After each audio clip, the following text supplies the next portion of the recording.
Informe de pájaros. De nido en nido, conectamos las historias del país y del mundo.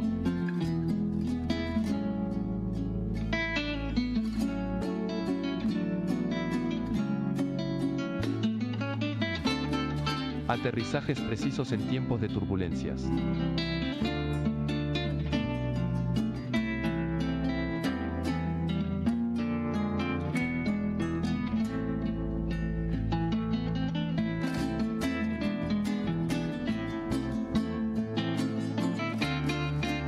Los martes, de 21 a 23 en Radio Con Aguante. Informe de pájaros. Coordenadas para no perder el rumbo.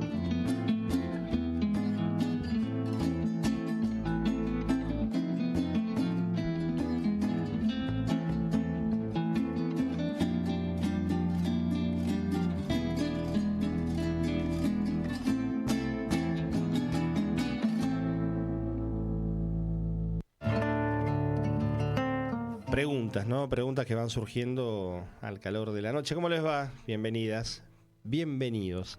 Nuevo Informe de pájaros.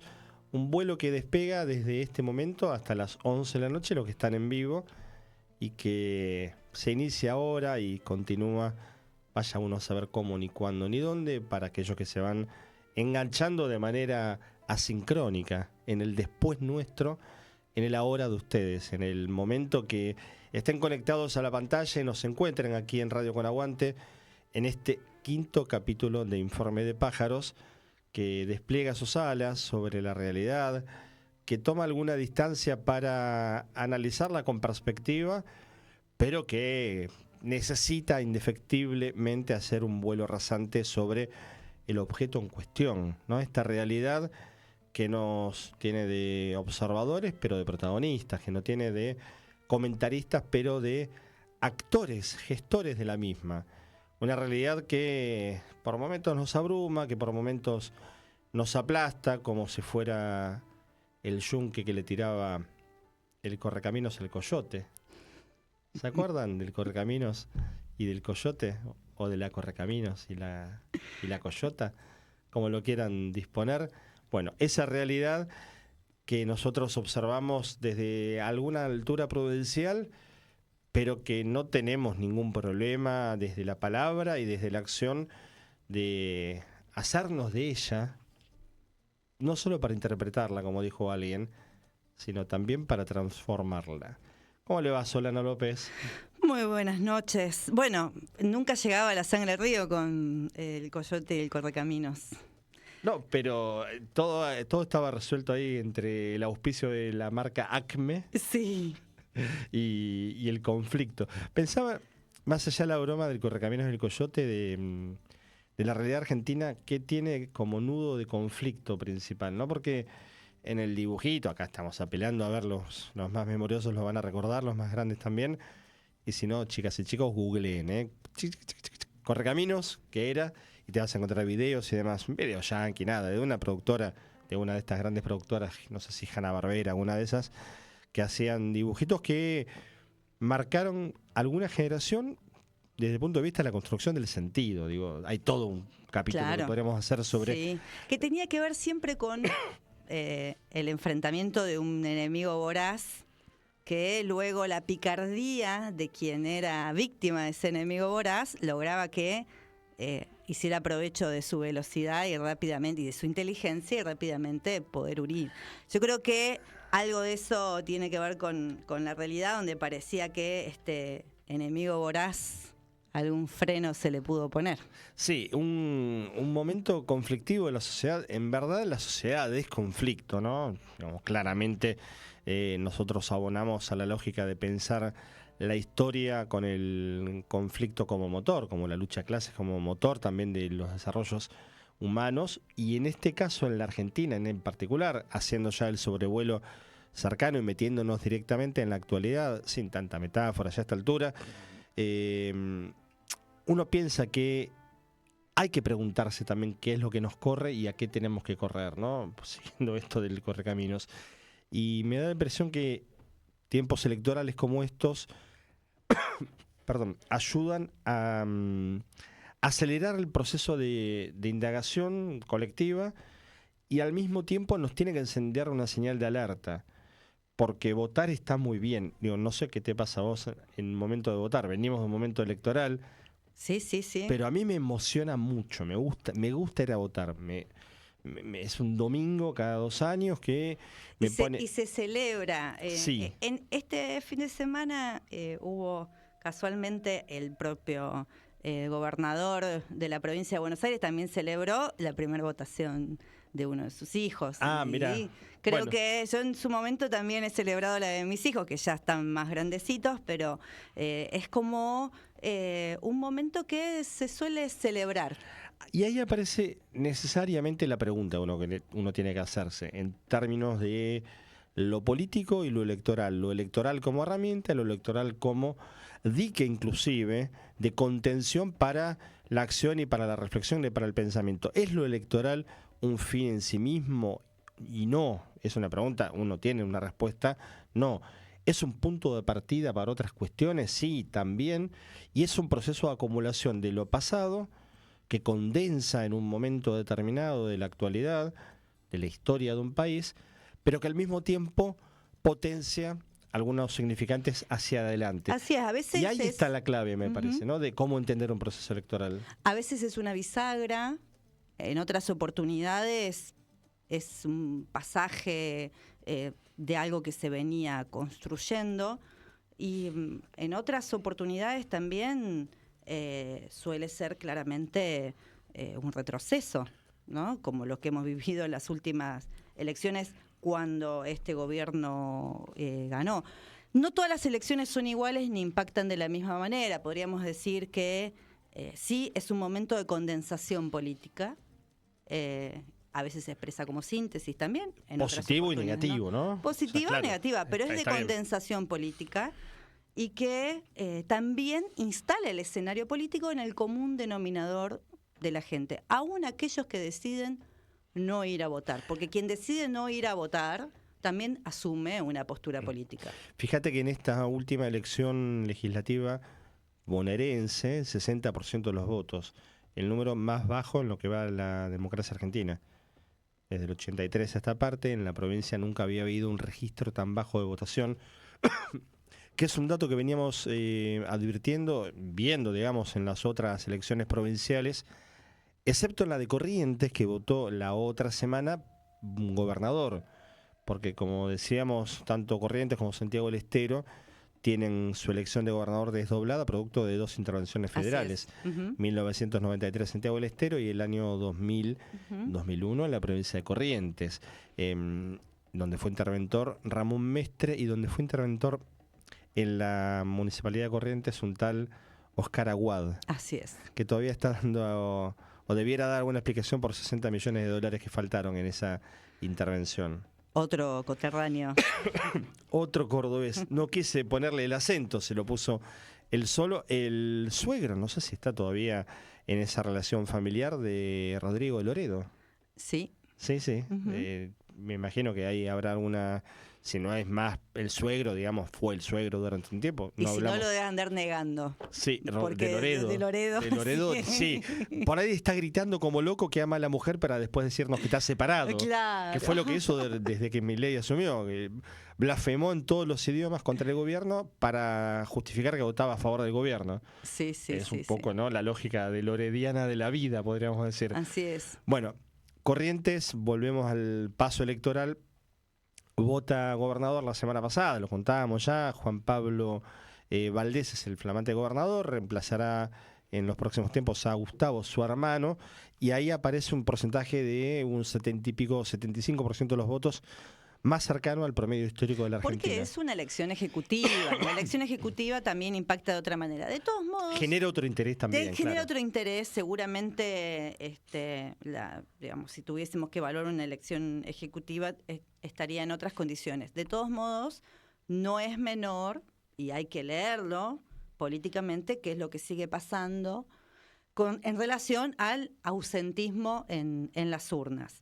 Y que la tendencia es que las personas adultas mayores son las que más participan, que normalmente hay una tendencia a que no participen tan masivamente, porque bueno, no es obligatorio ya a determinada edad, y que las condiciones a veces para acercarse a una escuela, más en una provincia tan grande como la provincia de Buenos Aires, requiere toda una movilidad. Sin embargo, y creo que eso sí es una respuesta interesante, el volumen de adultos y adultas mayores que participaron electoralmente, porque tiene que ver con la toma de conciencia a partir de la situación de jubilados y jubiladas y el nivel de movilización y de organización que vienen desarrollando. Si se quiere, la pintura hasta paradójica y casi entre cómica y dramática de este asunto la deja el candidato, ahora ya diputado provincial electo, Maximiliano Bondarenko, de La Libertad Avanza, el ex comisario de la Policía de la Provincia de Buenos Aires, que encabezó la lista en la tercera sección electoral. El hombre hizo la mejor campaña para Fuerza Patria un día después de ser electo. Sí. Cuando dijo, búsquenlo porque es imperdible, no lo vamos a pasar acá, pero búsquenlo, está por todos lados. Para citar bien la fuente, creo que fue en una entrevista en CNN Radio con Nacho Girón, gran colega y aparte un tipo muy, muy generoso, de paso le mandamos un saludo, en donde reconoce Bondarenko que su madre no llega a fin de mes con la jubilación que recibe. Claro, lo dijo un día después de la elección, claro, como diciendo, esto ya pasó, me dieron claro, una paliza, 20 puntos bajos, no lo conocía nadie, el tipo... Además, te digo, cuando entras a hurgar un poquitito en el currículum / prontuario de Bondarenko, bueno, te encontrás con que él no va a tener ningún tipo de dificultad patrimonial para ayudar a la mamá. Pero no es el caso de la mayoría de las jubiladas y jubilados. Así es. Que no tienen todas y todos un hijo comisario que tiene, además de una predilección por el uniforme y por la gorra, una afinidad con los bienes materiales casi intrínseca, ¿no?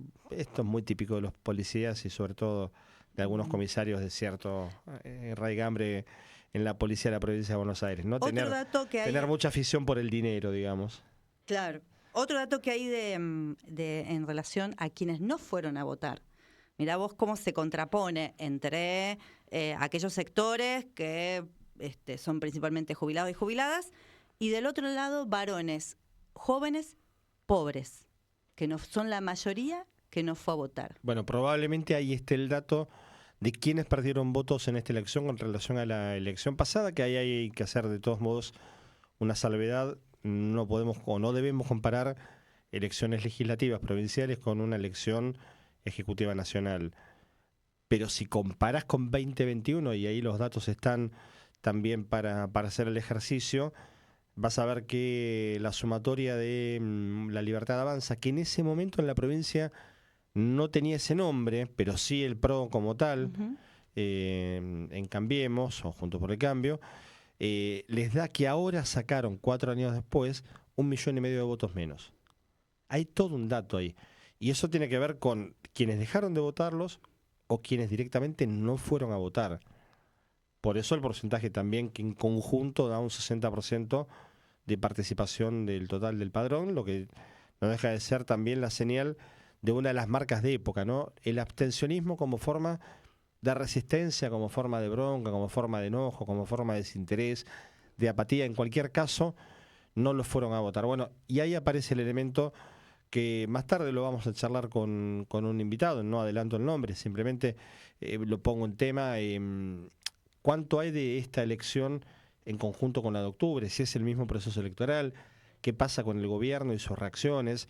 De nuevo, no vamos acá a repetir lo que dijo el presidente ni el gobernador, que fueron finalmente dos de los protagonistas de la jornada del domingo, más allá de que había 8 candidatos seccionales y que Milei no era en sí candidato, no dejó de ser también el contrapunto entre esas dos figuras, ¿no? El gobernador Axel Kicillof y el presidente Javier Milei. 2 economistas, uno dirigiendo la provincia de Buenos Aires y el otro presidente de la Nación. Yo te propongo ver una imagen que para mí resume mucho de lo que está pasando por estas horas, y aprovechamos que todavía no lo hicimos, son las 9:20 prácticamente, en saludar a nuestros compañeros Guillermo Guerra y Pablo Fernández. ¿Cómo les va? Pulgar arriba y corazón, gracias. Aquí estamos como cada semana en Radio con Aguante. Me hace todos los gestos. Ese es el de Alfonsín en el 83 y ese es el de Perón en el 74. Tiene todo... Guillermo Guerra es una especie de manual de historia, es un Felipe Piña de las señales, de las señas humanas, tiene toda la recorrida histórica en los gestos desde el Alfonsín. Che, un día como hoy, 9 de septiembre del 81, dato random, efeméride, morían en Francia Jacques Lacan. Jacques Lacan, así es. Si querés hablar después del señor, nos Sí, contás sí. y hacemos momento psicología. Bien. Y moría en la Argentina un tal Ricardo Balbín. Ajá. El mismo día. Yo no sé si uno se enteró de la muerte del otro, porque fue el mismo día. No te puedo asegurar a qué hora fue, pero Ricardo Balbín, histórico dirigente del radicalismo, aquel del abrazo con Perón y aquel de la frase del 1 de julio del 74, este viejo adversario despide a un amigo. Y Guillermo Guerra lo dijo en simultáneo, como si hubiésemos estado ese mismo día en el Congreso donde lo velaron a Perón. Yo no estaba, tenía 3 meses de vida, vos no sé si habías nacido, no había nacido todavía, es muy pibe Guillermo, es muy pibe, pero yo, que estaba nacido todavía, no estuve presente por obvias razones, tenía 2 meses y medio nada más de vida. Bueno, pero no importa la trayectoria de uno en la historia, sino lo que importa son las fotos que van a hacer historia. En algún momento, esta imagen, por ahí no pasa nada y en 2 días nos olvidamos de esta imagen, pero en algún momento esta imagen va a tener algún simbolismo interesante. Mira, ponela nomás cuando vos dispongas y vamos a ver ahí la imagen de la mesa política del gobierno nacional un día y medio después del resultado en la provincia de Buenos Aires. Hablamos de izquierda a derecha, de Manuel Adorni, el vocero presidencial, de Martín Menem, presidente de la Cámara de Diputados, de Karina Milei, la secretaria general de la presidencia, en el centro y reflejado en la mesa del despacho presidencial, el propio mandatario Javier Milei, a su izquierda, raro que a la izquierda de Milei haya algo, pero en este caso es Guillermo Francos dando ya la vuelta a la mesa, el jefe de gabinete, pegada a él, a la izquierda de Francos, siguiendo en la mesa, Patricia Bullrich, la ministra de Seguridad, y primero a la derecha en la imagen en su pantalla, señor, un tal Santiago Caputo, el monotributista que no tiene cargo ni rango, pero que es el asesor principal, o era, o será, no lo sabemos, del presidente Javier Milei, junto con el propio mandatario y con la hermanísima, conforman los tres el triángulo de hierro de la gestión de la Libertad Avanza. ¿De qué se trata esta foto? Bueno, de la mesa política que ayer el vocero presidencial y diputado porteño electo, ¿asumirá Manuel Adorni en diciembre en la legislatura porteña? Lo veremos, falta de acá a diciembre mucho tiempo, 3 meses y un día. Anunciaba la creación de esta mesa política. Después se conoció, todavía no tienen reunión y si no hay reunión no hay foto ni video, la mesa política bonaerense, donde van a estar todos estos mismos que están acá, más Sebastián Pareja, y le abrieron ahí la puerta a algunos del PRO, como Ramón Lanús, el intendente de San Isidro, Maravilloso. como Cristian Ritondo, como Diego Santilli y como Bullrich Guillermo se la ve un Montenegro. poquito escondida, ¿no? Bullrich parece que tiene algún problema de salud también, esto al margen como dato informativo. Se la ve como, sí, como un poquito escondida. Sí, había dado una entrevista la semana pasada muy errática, defendiendo... Que la vimos acá y fue tremendo y le salió acá. muy mal las acusaciones de los espías rusos. Fue la vocera presidencial, la vocera del gobierno en el escándalo de las coimas, en el escándalo de los audios difundidos, que todavía no pasa nada con eso, más allá de que hoy hubo alguna novedad con respecto a qué va a hacer Diego Spagnuolo, el ex abogado presidencial y también ex titular de la ANDIS, que el otro día nos enterábamos, todavía siguen apareciendo en los registros de aquellos que tramitan un certificado la firma digital de Spagnuolo. O sea, se fue, pero la firma sigue estando. Claro. Una firma fantasma sería. Bueno, ahí hay una de las fotos del día, es la que elegimos para retratar un poco el resultado electoral, la mesa política del gobierno, que finalmente no es otra cosa del gabinete nacional, digamos, nombre más, nombre menos. Claro, el concepto de mesa es como sí después de semejante derrota que han tenido. Pero sí, porque recordemos que Milei... ninguna propuesta nueva. No, nada, absolutamente nada. Lo que hay solamente en términos de respuesta política al resultado, los 13 puntos y fracción por debajo de Fuerza Patria, es un reconocimiento bastante directo, hay que decirlo, sin vueltas de Milei, reconociendo la derrota al principio. Durante 3-4 minutos fue algo bastante poco frecuente en el presidente, cierto grado de racionalidad política, y después vuelve a ser Milei diciendo no vamos a cambiar nada, ni un paso atrás, no vamos a retroceder, y entonces es una o la otra. Si reconoces algo como errado y planteas una autocrítica y después decís no voy a cambiar nada, ¿para qué hiciste la Y autocrítica? quizás se anticipa porque sabe que quizás algunos están pensando en un tiempo más corto de su gestión y su objetivo es avanzar a lo que vino. No, y aparte, claro, eso es un aspecto y lo otro es lo económico, porque ayer la respuesta que uno debe tomar como oficial del ministro de Economía, todavía ministro Luis Caputo, dijo nada va a cambiar, ni en lo cambiario, ni en lo fiscal, ni en lo financiero, ni en lo monetario, va a seguir todo igual, con lo cual uno dice, si lo previsto por el gobierno, lo ejecutado por el gobierno, lo llevó a este resultado y nada van a cambiar, ¿qué pasa el 26 de octubre? Con un impacto nacional ya. Es una de las preguntas que deja esto. A mí me da la impresión que ganaron tiempo con una foto como diciendo, bueno, mostramos que estamos todos adentro, pero una foto que habla muy mal de la administración y que es un reflejo de la administración, porque pensá que hasta el viernes o sábado, si ganaban la provincia, cosa que algunos inclusive decían que podía llegar a pasar, o salía mucho más pareja la elección, bueno, Santiago Caputo quedaba fuera, lo rajaban, otros decían, no, bueno, la que se tiene que ir es Karina, y finalmente hoy en la foto aparecen los dos. Y acá no pasó nada, acá no se fue nadie, estaba Martín Menem, mucha especulación si el presidente lo saluda más fríamente a Menem que al resto.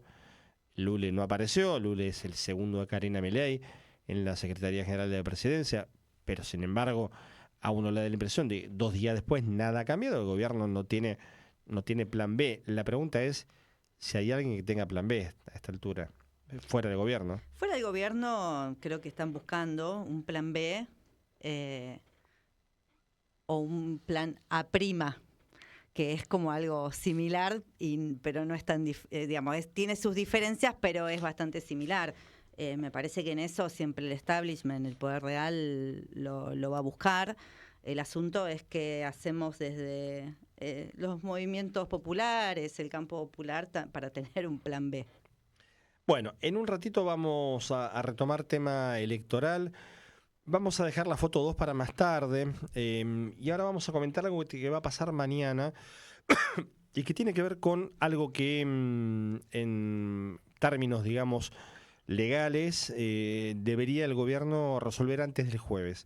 Y tiene que ver con lo siguiente. El jueves vence el plazo por el cual el presidente de la Nación puede vetar o no, digamos, puede no hacerlo, la ley de financiamiento universitario aprobada en el Congreso. Algo similar ocurrirá con la ley de emergencia en discapacidad, la ley de emergencia en pediatría, más popularmente presentada como la emergencia en el Garrahan, pero en general incluye al Garrahan y no solamente al hospital que está ubicado aquí en la ciudad de Buenos Aires, ley de emergencia en pediatría. Estas dos cosas deben pasar antes del jueves. Vence el plazo legal para que el presidente vete estos dos proyectos de ley aprobados como tal. Si no los veta, automáticamente se convierten en ley y tendrá que ejecutarlo. El otro camino es la judicialización, un camino que parece mucho más largo y que a uno le da la impresión, al gobierno no le conviene en este momento, tampoco le conviene el veto, en realidad no nos conviene a nosotros, digamos, más allá de la conveniencia del gobierno, pero sí es una de las variantes, la judicialización de esto, que llevaría mucho más tiempo y demás. Es que probablemente las cuentas ahora les sean mucho más negativas después de estos resultados electorales sobre la posibilidad de cómo respondería el Congreso frente a un nuevo veto. Exactamente, sobre todo que el Congreso ahora ya demostró que tiene la posibilidad, la conjunción de mayorías para rechazar el veto, y en ese sentido, bueno, el gobierno se expone a una nueva eventual derrota legislativa, haciendo lo que el gobierno dijo que iba a hacer, que era vetar la ley. Lo dijo Milei de entrada y nunca se rectificó. Nos vamos a meter ahora en detalle con el tema universitario. Mañana va a haber actividades públicas en la Plaza de Mayo. Está pendiente si el veto se confirma y el Congreso tiene que tratar el rechazo al veto, la posibilidad de una movilización, de una nueva marcha universitaria el mismo día de la convocatoria del Congreso. Eso es lo que uno tiene entendido, para lograr y garantizar que el Congreso efectivamente no tenga algún senador o diputado distraído que cambie su voto con respecto a lo que fue la aprobación de la Ley de Financiamiento Universitario. Bueno, le vamos a preguntar a alguien que está metido en la cuestión universitaria desde adentro y nos va a servir bien, además, como cronista del lugar, podríamos decir, como cronista no solo del momento, sino también del trasfondo y del debate que se está dando por estas horas en la universidad. Es Jonás García Leri, es estudiante de Sociología de la Universidad Nacional de Plata y miembro de la Mesa Nacional del Movimiento Universitario de Izquierda, del MUI, que nos está escuchando, y aquí lo saludamos, Solana López y Pablo Mercau. Ahí estamos en contacto con él. ¿Cómo estás, Jonás? Buenas noches. ¿Qué tal? Buenas noches. ¿Cómo están? Bueno, no solo te escuchamos... ¿Me bien ahí? Perfecto. Más o menos. Está muy bien, está muy bien. No solo te escuchamos, sino que te vemos también, lo cual le da un plus a esta comunicación. Bueno, hicimos una introducción, Jonás, con respecto a el momento que está pasando en la universidad. No vamos a hacer ahora toda la historia, pero venimos de un año y medio de movilizaciones que en distintos grados de efervescencia. Hubo 2 marchas muy grandes, después hubo un enfriamiento, no tanto de los estudiantes, sino más que nada de las conducciones de las universidades, de los rectores, que le pusieron una especie de freno de mano, pero hoy la cosa vuelve a tomar calor a la hora de pensar, un nuevo veto y la posibilidad de que el Congreso esta vez efectivamente insista con con la segunda variante de la Ley de Financiamiento Universitario. ¿Cómo lo están viendo en este momento?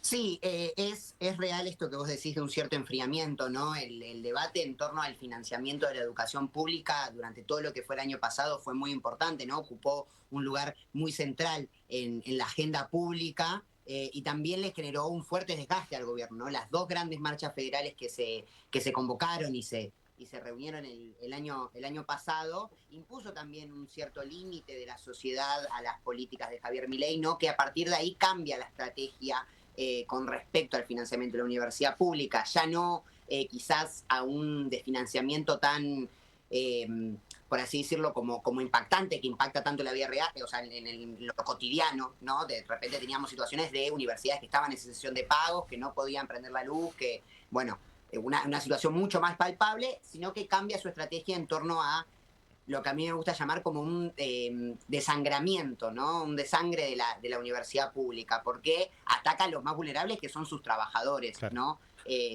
Desfinanciando los salarios para vaciar también las aulas, pero también sin duda ataca distintas herramientas que tenemos los estudiantes para poder sostenernos en la universidad. Ir a la universidad pública y gratuita, como decimos, no es gratuito del todo, ¿no? Porque tenemos que bancar el transporte, la comida, los apuntes, hay un montón de cosas de lo que implica estudiar en la universidad que también se ven desfinanciadas y recortadas, ¿no? El caso más emblemático son las becas Progresar, que siguen congeladas en 35.000 pesos, que no sé qué se puede hacer hoy en día con 35.000 pesos, ¿no? Digo, una compra en el supermercado como mucho.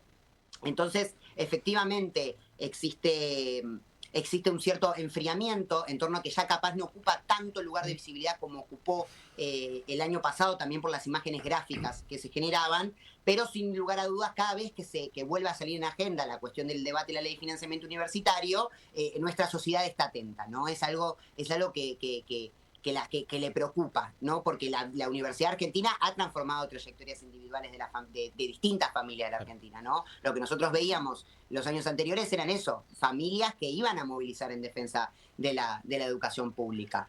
Sin lugar a duda, también hay un enfriamiento de parte de las conducciones de centros de estudiantes y de las federaciones universitarias y también del CIN, ¿no? Que el año pasado apostaba a grandes movilizaciones, a grandes concentraciones, a planes de lucha profundos, tanto en cierto contenido político como en masividad, y hoy en día tienen otras estrategias, ¿no? Digo, esa estrategia por parte de los funcionarios de las universidades se abandonó, claro, un poco ese como avivamiento de la llama, por así decirlo. Está bueno, sí, está bueno la distinción que haces con respecto a la historia del año pasado, que en realidad parece que hubiese sido muy lejana, pero la verdad que cuando uno mira pasó apenas un año y en la Argentina un año es casi una década en otro país con una vida un poco más tranquila, ¿no? Viste que decís, che, esto pasó hace nada más que un año, o sea, hace nada más que un año o menos de un año. En su momento el gobierno, como decías vos, atacó motosierra mediante el funcionamiento, los salarios, congeló las becas, todo junto. Después tuvo que negociar un poco porque, bueno, ahí la UBA se desconecta un poquito, negocia por su lado, esto genera una tensión al interior del propio CIN, el Consejo Interuniversitario Nacional, que recordemos agrupa 61 universidades nacionales, y los gastos de funcionamiento, en un contexto además, Jonás, hay que recordarlo también, de ausencia de presupuesto nacional, no solamente de presupuesto para universidades, sino de discrecionalidad absoluta hace 2 años y pico, que no hay presupuesto en la Argentina, vamos para el tercer año sin presupuesto nacional. Pero está la cuestión salarial, y los trabajadores han tenido una pérdida tremenda. Y acá aparece otro conflicto y otro dilema, y te lo quiero preguntar directamente. Si hay una huelga universitaria, al gobierno no le hace cosquillas, no le molesta. ¿Qué táctica de lucha se tiene que tener? ¿Qué táctica de visibilización? Uno entiende que la movilización es un punto alto, pero hasta que se vuelva a construir eso, desde la mirada de los estudiantes, desde la mirada de ustedes en el MUI, tu propia opinión, se tiene que tener cuando vos decís, bueno, si paramos en la universidad, al gobierno no le hacen ni cosquillas. Un poco ahí hay que entender también los distintos actores que conforman los frentes gremiales, no lo que nosotros llamamos los frentes gremiales. Decimos que la lucha también tiene 3 patas sectoriales, por así decirlo, por poner algún nombre, ¿no? Digo, están los trabajadores no docentes, están los trabajadores docentes y están los estudiantes, ¿no? Entre otros actores, pero principalmente esos dentro de la universidad. Y también ahí hay distintas estrategias, porque el paro de los docentes tiene un cierto impacto y el paro de, por ejemplo, los compañeros no docentes, que implica directamente las facultades cerradas, ¿no? Tiene otro impacto. Nosotros entendemos que los frenos de las clases no impacta quizás a cómo se construye el PBI, o quizás no significa lo mismo que quizás un paro de otros gremios como los camioneros, ¿no? Digo, para coordinar un gremio que Claro. tiene mucho poder de fuego.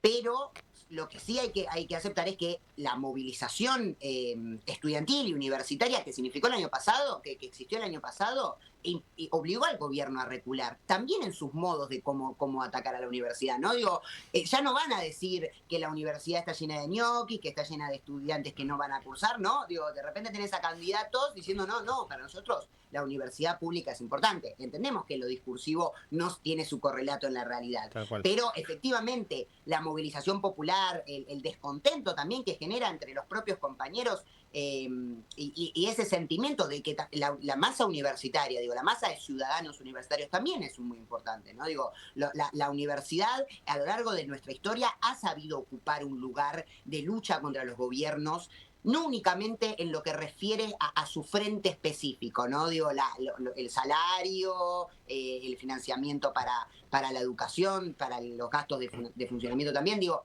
también ha sabido articular con otras luchas para dar golpes importantes al gobierno, ¿no? Y nosotros me parece que también tenemos que retomar esos ejemplos, ¿no?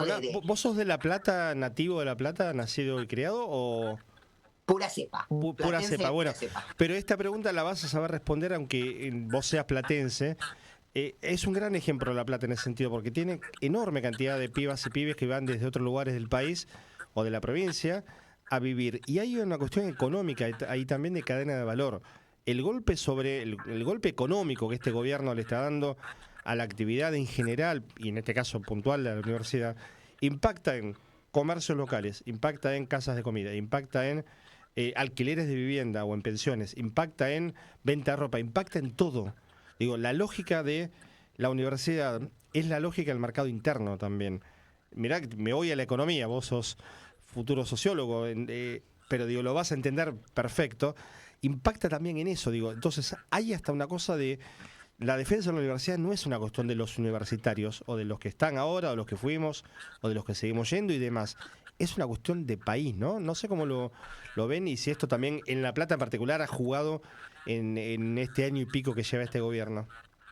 Sí, ahí O sea, efectivamente, nosotros entendemos la universidad no solamente como una herramienta de acción social de los individuos, ¿no? Digo, la universidad forma parte de una causa política en sí misma, ¿no? La existencia de la universidad pública es un reivindicamiento político, ¿no? Que los hijos de obreros, muchos de nosotros, digo, lo vemos, ¿no? Somos primera generación de estudiantes universitarios de nuestra familia o segunda generación de estudiantes universitarios de nuestras familias, ¿no? Implica no solamente una modificación en las trayectorias de vida, sino también en un proyecto de país, ¿no? La idea de una construcción de una ciencia soberana, no únicamente en lo que a mí respecta en las ciencias sociales, que también son un sector particularmente atacado por este gobierno, sino también, digo, todo lo que desarrolla la universidad, ¿no? Digo, desde los estados también articulando con esas universidades, porque son de excelencia y hacen bien su trabajo. Pero sin duda también el ataque a la universidad no va solamente por lo salarial, por lo presupuestario, sino también que nuestras vidas, nuestra calidad de vida está empeorando, ¿no? Digo, tenemos compañeros que vienen del interior a estudiar a la ciudad de La Plata o a distintas ciudades del país y es difícil sostenerse un alquiler, digo, los trabajos que se consiguen, poder articularlos también con llevar una vida de estudiante es algo difícil, digo, impacta también ahí. Y vemos compañeros que cada vez más aglomeran, por así decirlo, en un mismo día sus horarios de cursada, ¿no? Digo, que van a cursar desde las 7 de la mañana a las 7 de la tarde o 9 de la noche para ahorrarse el viaje, Claro. ¿no? Y ese día deciden no comer en todo el día porque si no, no tienen plata después para la noche para comer. Digo, esas son las situaciones también que suceden, ¿no? Y eso también provoca que día a día las aulas empiezan a ver más vacías. Digo, compañeros que no pueden sostenerse en las cursadas que toman porque tienen que empezar a agarrar cada vez más laburos, changas completamente precarizadas, ¿no? O sea, olvidémonos, es un problema generacional con respecto al acceso del trabajo, ¿no? Un trabajo digno. Pero digo, vemos esas situaciones día a día que provocan la deserción estudiantil también. Jonás, ¿cómo estás? Sí. Solana te habla. ¿Qué tal, ¿Cómo Solana? andas? ¿Todo bien? Bien. Bueno, en este diagnóstico que comentabas, me parece importante volver a la idea de que una propuesta de paro con movilización, en definitiva, es lo que puede producir algún grado de compromiso con los distintos sectores que vimos en su momento que se comprometieron, avanzaron y fueron parte de esas movilizaciones gigantescas que tuvimos en nuestro país. Y en función de esto, la pregunta era, ¿cuál es el clima político que se vive en el movimiento estudiantil? ¿Cuál es el debate en las aulas? ¿Cuál es el nivel de identificación y de compromiso de un estudiante medio con esta idea de defender a la universidad pública? Bueno, eso es interesante, ¿no? Porque, digo, llevamos mucho tiempo de conflicto universitario, ¿no? Y empieza a generarse un cierto sentimiento dentro de nuestros compañeros, que si me preguntás a mí me parece relativamente razonable, ¿no? Porque digo, estos no son ni fascistas, ni libertarios, todo lo contrario, digo, compañeros que bancan la causa, pero también que empiezan a decir, mirá, yo tengo que rendir un parcial en 2 semanas y tuve una cursada en todo el cuatrimestre, ¿no? Que empieza a ser un problema ese también. Incluso entendiendo la importancia del paro docente, la importancia de la lucha por la universidad, digo, empieza también a ser un problema. Que nosotros, como militantes políticos y también nuestros compañeros, entienden quién es, o por lo menos es también nuestra obligación, nuestra responsabilidad, hacer entender de quién es la responsabilidad, no, que no es ese docente que está dando la clase, que está frente al curso, digo, sino que hay un plan de gobierno y un plan económico que está obligando a los docentes a llevar a esta situación, ¿no? Pero, digo, todos los estudiantes entendemos la importancia, ¿no? Porque el año pasado fue muy transversal a todas las carreras, a todas las aulas, digo, fue algo muy transversal la lucha. Pero este enfriamiento que, analizamos y caracterizamos, también empieza a producir un cierto alejamiento, ¿no? Y ahí creo que hay 2 posibilidades, ¿no? Digo, nosotros o radicalizamos las acciones y la cargamos, nosotros siempre insistimos en dotarlas de un sentido político, ¿no? Que las paros no sean únicamente días en los cuales no hay clases, ¿no? Sino que puedan estar cargados de movilizaciones, de intervenciones, de discusión política y también construirlos, ¿no? Digo, que cada espacio se tenga que construir políticamente, que exista un argumento atrás para que se suceda, ¿no? Las asambleas estudiantiles, las movilizaciones, los paros, digo, que todo eso poder construirlo con un sentido político, que no parezca que sucedan porque suceden, ¿no? Porque también es eso, a medida que va sucediendo, que va avanzando la situación, hay un cierto, no sé si me animo a decir acostumbramiento, pero digo, hay un cierto como, sí, eso, como que uno se va acostumbrando a esta situación de, desde que empezamos este cuatrimestre, esta es la primera semana en la cual tenemos una semana completa de cursada. Claro. Digo, uno se empieza a acostumbrar a esa pérdida. Una naturalización. Una naturalización, claro, una naturalización que, o sea, lejos de ser un diagnóstico tirado al aire, digo, representa efectivamente un problema. Y ahí nosotros como militantes políticos tenemos una responsabilidad, sin lugar a duda, pero también tiene una responsabilidad los gremios universitarios, las conducciones de los centros estudiantes, las federaciones universitarias, de conducir esto, ¿no? Y la verdad es que a muchos hay mucha bronca también, porque estas personas que tienen la obligación de conducir estos momentos tan críticos en nuestra universidad parece que no tienen las herramientas para hacerlos, ¿no? Que también implica un desafío para nosotros como militantes opositores quizás de muchas de esas conducciones, ¿no? Que proponemos otra forma de construir la política universitaria, otra forma de construir el conflicto universitario, implica también una responsabilidad de proponernos como alternativa, con una profunda vocación de poder, para conducir a esos centros de estudiantes, esas federaciones universitarias, y ponerlas a disposición de una profundización de este conflicto, ¿no? Porque la situación es realmente crítica en todo el sistema universitario, en todo el sistema científico, y el sistema, hay un cierto sistema político que se está resquebrajando, ¿no? Porque todo esto empieza a suceder, no para profundizar ahí, pero después de que la Libertad Avanza haya perdido por 14 puntos en la provincia de Buenos Aires, lo cual rompe un poco ese cascarón que se generaba a partir de las redes sociales, ¿no? Digo, que parece que Milei era intocable,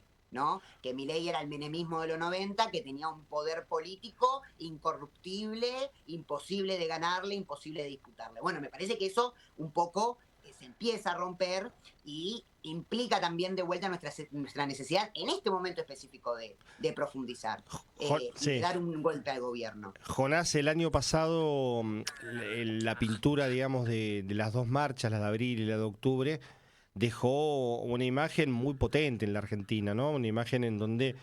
¿qué edad tenés vos, por ejemplo? 20 años. 20, claro.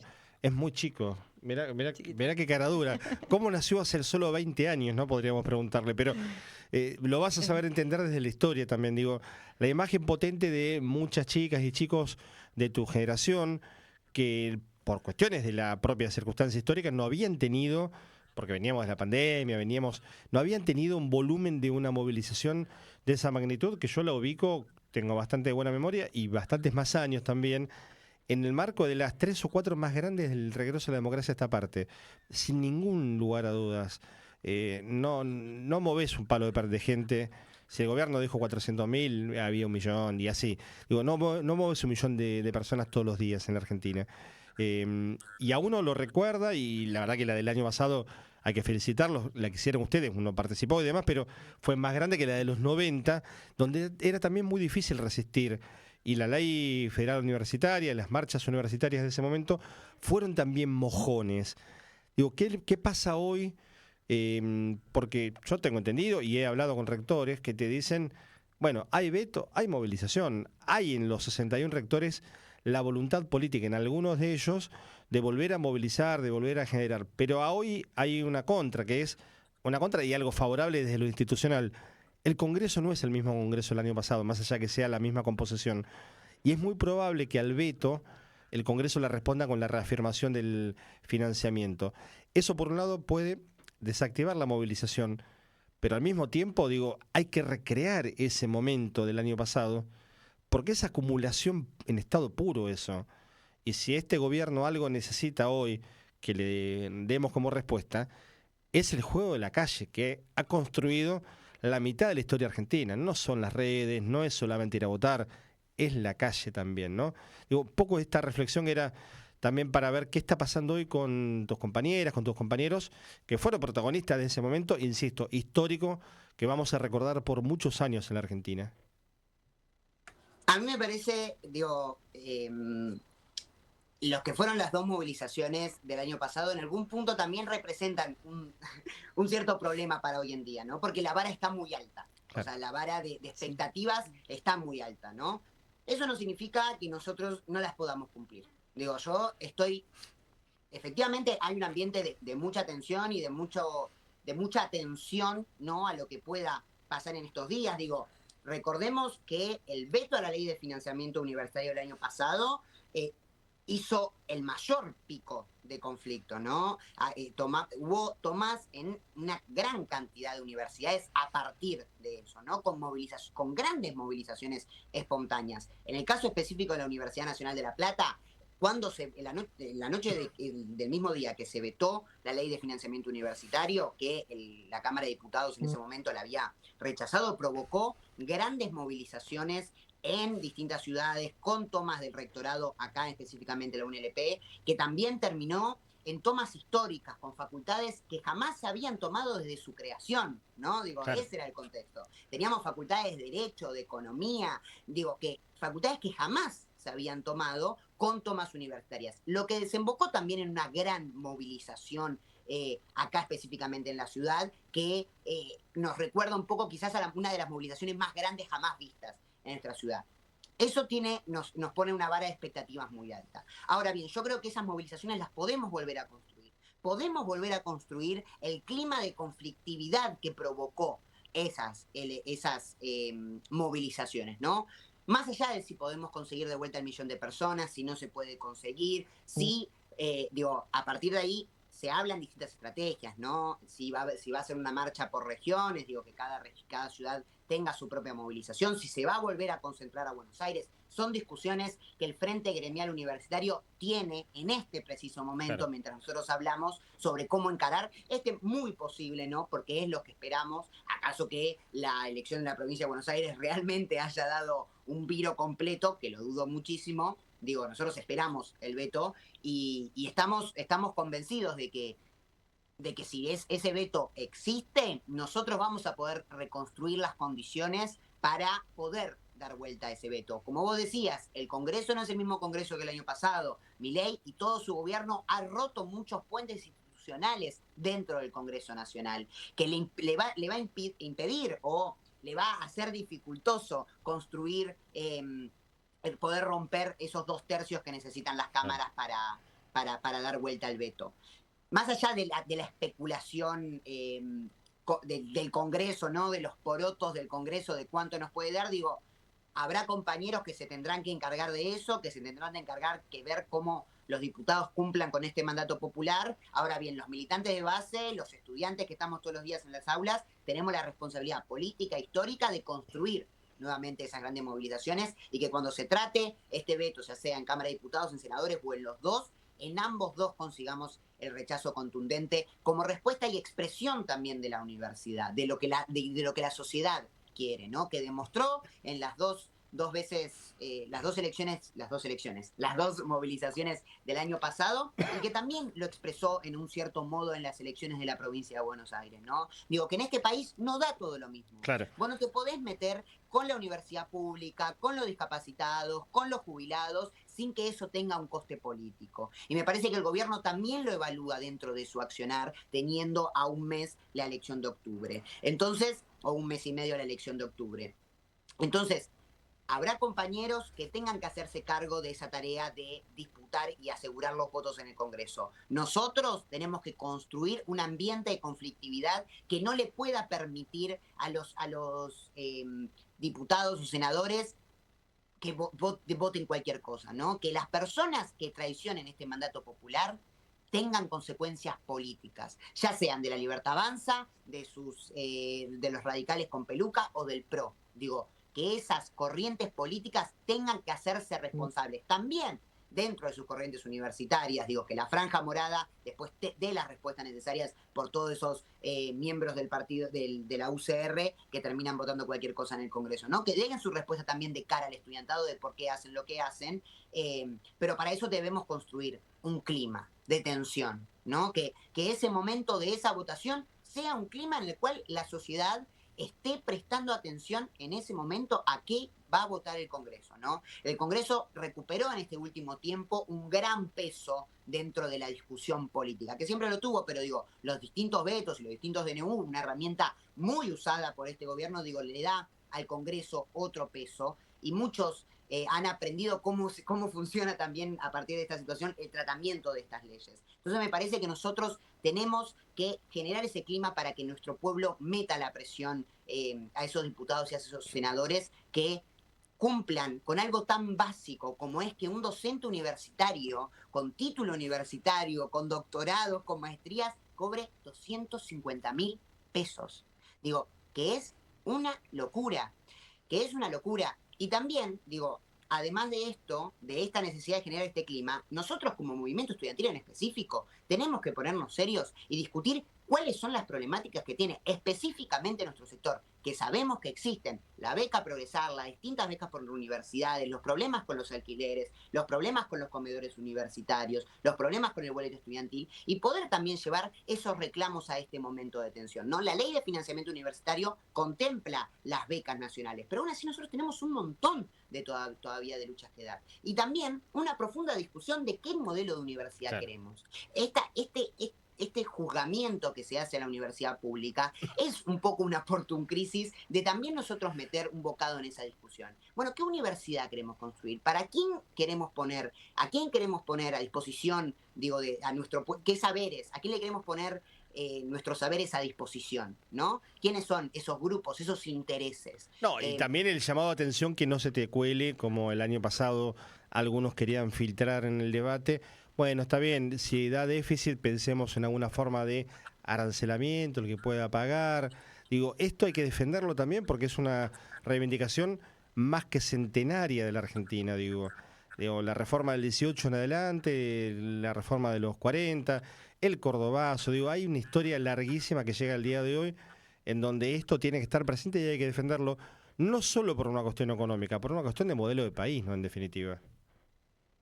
Sí, sin duda, vos traes la reforma del 18, traes el cordobazo y yo acá no quiero pecar de ilusionado, pero digo, yo estoy convencido que en mi generación puede construir esos momentos también, ¿no? Claro. Que podemos poner la lucha universitaria a tal punto que podamos construir otra reforma universitaria como la del 18, que profundice eso y que también de otras discusiones que quedaron por fuera de esa reforma, digo, que pueda construir grandes movilizaciones en articulación con otras luchas como fue el cordobazo. Digo, yo estoy convencido de que eso lo podemos hacer, ¿no? En primer lugar.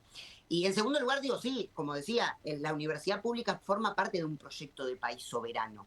Digo, nosotros no queremos formarnos bajo intereses de la Universidad Católica que lo maneja la Iglesia Católica o de las ONGs que financian universidades privadas. Nosotros nos queremos formar en una educación pública, gratuita y de calidad como la que tenemos, como la que seguimos sosteniendo, como la que nuestros docentes siguen sosteniendo y yendo a laburar por 200 lucas teniendo la posibilidad de que en otros países de afuera le paguen el triple o el cuádruple, ¿no? Digo, o que es básicamente un salario mínimo, o sea, un salario básico para subsistir.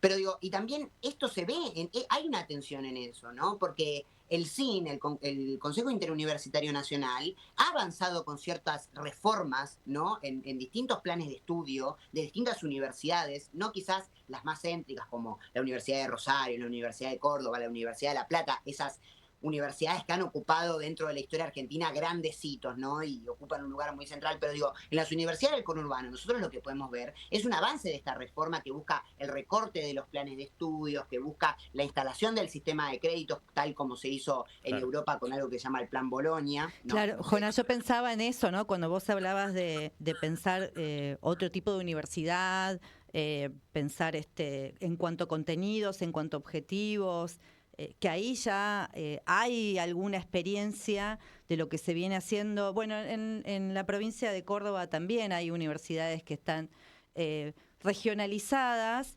en un ida y vuelta con la realidad y la necesidad de cada uno de los lugares, que eso contacta con un sector juvenil que sale de la escuela pública y que también, eso es parte de la crítica, en este momento no en todas las universidades está pudiendo ingresar. Entonces, estas propuestas de trayectos educativos superior, con una universidad más relacionada con la realidad local, me parece que es una alternativa posible. Sí, sin lugar a duda, digo, ahí en torno al proyecto de universidad, nosotros tenemos algo muy claro, ¿no? Nuestros conocimientos tienen que estar constantemente al servicio del pueblo y la patria, ¿no? Como máxima política de cómo construir un proyecto de universidad, ¿no? Nosotros entendemos que nos formamos y tenemos un deber luego de que nos recibimos, ¿no? De devolverle a esta patria, a esta nación, algo de todo eso que nos dio en nuestro trayecto por la universidad. Y eso estamos profundamente convencidos de que esa universidad es posible, ¿no? La universidad del pueblo liberado, una universidad popular antiimperialista que sus propios cimientos de conocimiento esté esas caracterizaciones, digo, en nuestras carreras. Hablo de nuestras carreras de humanidades, por ejemplo, que es la facultad donde estudio yo, para llevarlo a un caso más específico, pero también invitar a todos los estudiantes universitarios a poder repensar esta idea dentro de sus propias carreras, dentro de sus propias materias, ¿no? Digo, nosotros en sociología, por ejemplo, la primera materia de análisis de la sociedad argentina la tenemos en quinto año.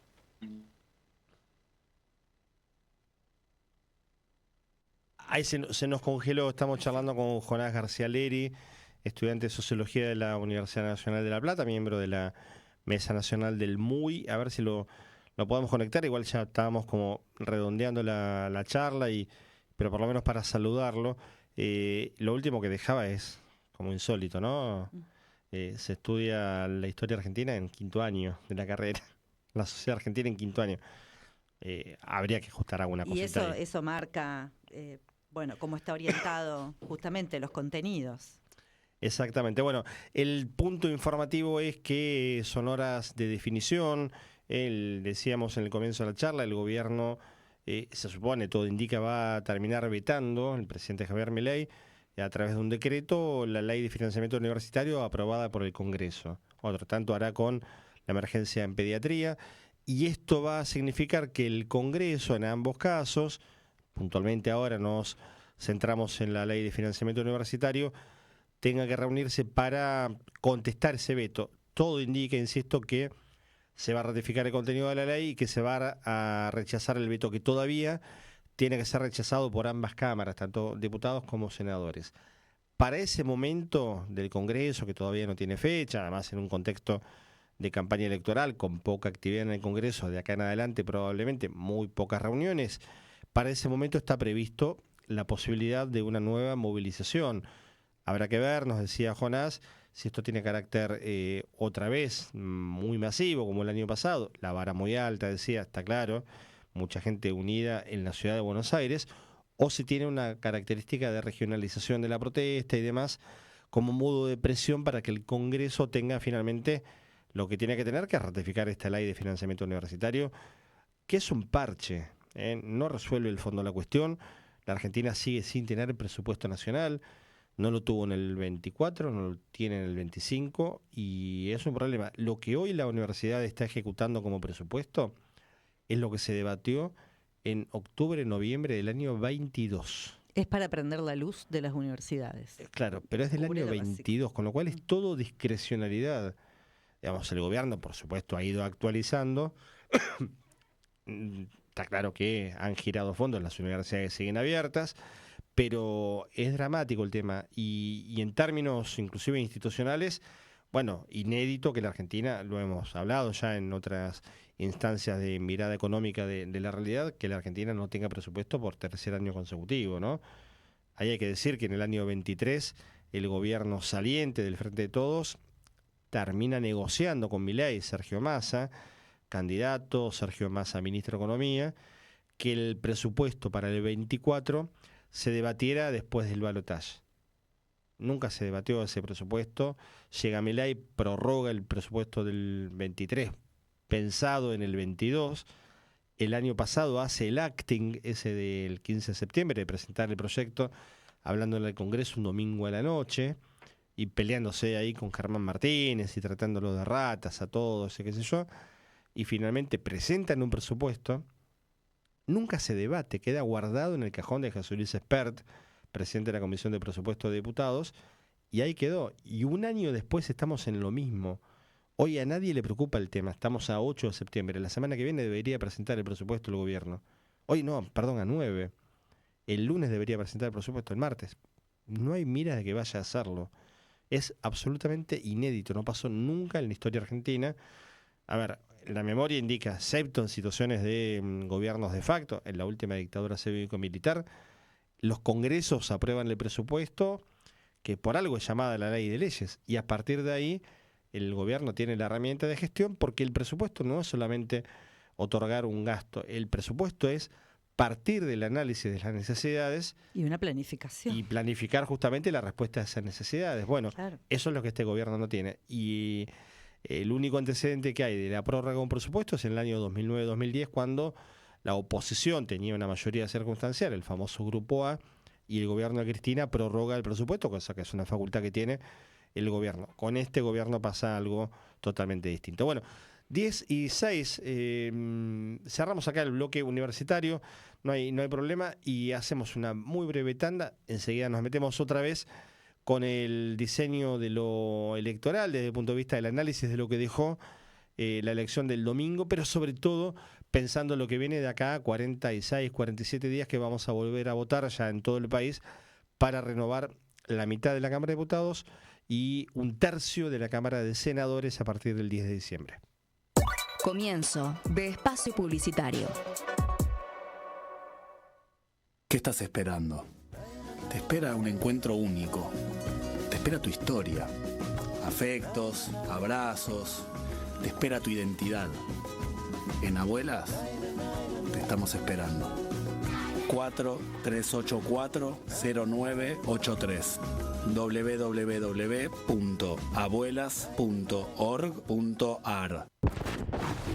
Sumate a la programación de Radio Con Aguante.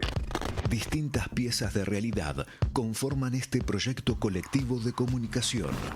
Vos también podés ser parte.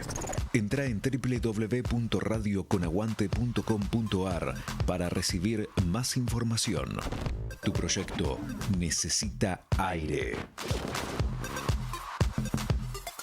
Línea de oyentes 2080-0045. A mí la calabaza me cambió la vida. Participar del taller es un viaje de esos que no querés que termine. Un espacio que valoro muchísimo por la calidad y la calidez humana. Noté enseguida muchísimo amor. Un viaje que me llevó por un montón de caminos que jamás pensé que iba a transitar. Escribir para que otros me lean, el leer para que otros me escuchen. Si alguna vez ves en las redes sociales que hay talleres de la calabaza, te recomiendo que te anotes porque están a cargo de gente que sabe un montón y la cuota es súper accesible y se ajusta a todos los bolsillos. La Calabaza, espacio cultural para la construcción colectiva y popular. En Instagram, Calabaza Cultural.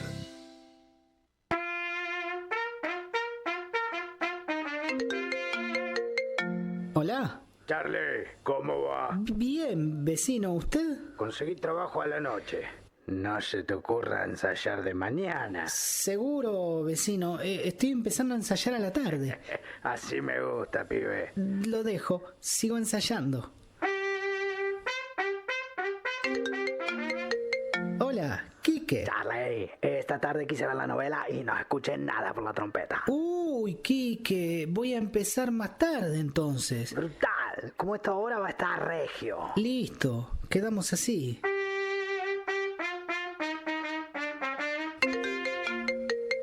Norma, qué sorpresa, ¿cómo estás? Estoy bárbara, Charlie. Empecé a dar clases de baile del caño por Zoom. ¡Ah! ¡Qué interesante! ¿Qué te parece si un día de estos me tocas algo para que yo baile? Sí, cuando gustes. Pero a esta hora no, Charlie. Me interrumpís las clases. Claro, lo que pasa es que a la mañana... Charlie, ya todo el barrio sabe que sos músico. Falta que lo sepa el mundo. Primer censo de músicos de La Panadería. En Instagram y Facebook, La Panadería Cultural. Fin de espacio publicitario. Informe de pájaros. Alas abiertas sobre la política, la economía y la cultura. Segunda hora de Informe de pájaros en este quinto episodio y tenemos la posibilidad de retomar la mirada de lo electoral, tanto lo que pasó, no tanto los resultados, los conocemos, los casi 14 puntos, 13 y fracción de Fuerza Patria por sobre la Alianza La Libertad Avanza. Miren qué nombre ahí le han puesto, Alianza La Libertad Avanza, en la provincia de Buenos Aires. Bueno, pensando en lo que deja esta elección, pero sobre todo viendo de acá el 26 de octubre cómo sigue el escenario desde la mirada de alguien que hace años viene, más allá de su juventud, hace años vienen laburando desde Proyección Consultores con no solo los sondeos, no solo el estudio, sino también el análisis, que es lo interesante de la realidad política y en este caso en particular a través de lo electoral. Manuel Zunino es sociólogo, insisto, es parte de Proyección Consultores y nos está escuchando. ¿Cómo estás, Manuel? Solana López y Pablo Mercado te saludamos. ¿Cómo andan? ¿Todo bien? Bien, gracias por hacerte un ratito a esta hora aquí en la noche para charlar y para pensar un poco. Hice algo de introducción, pero te estuvimos escuchando y además leemos siempre los informes que hacen con Santiago Giorgetti y el resto del equipo.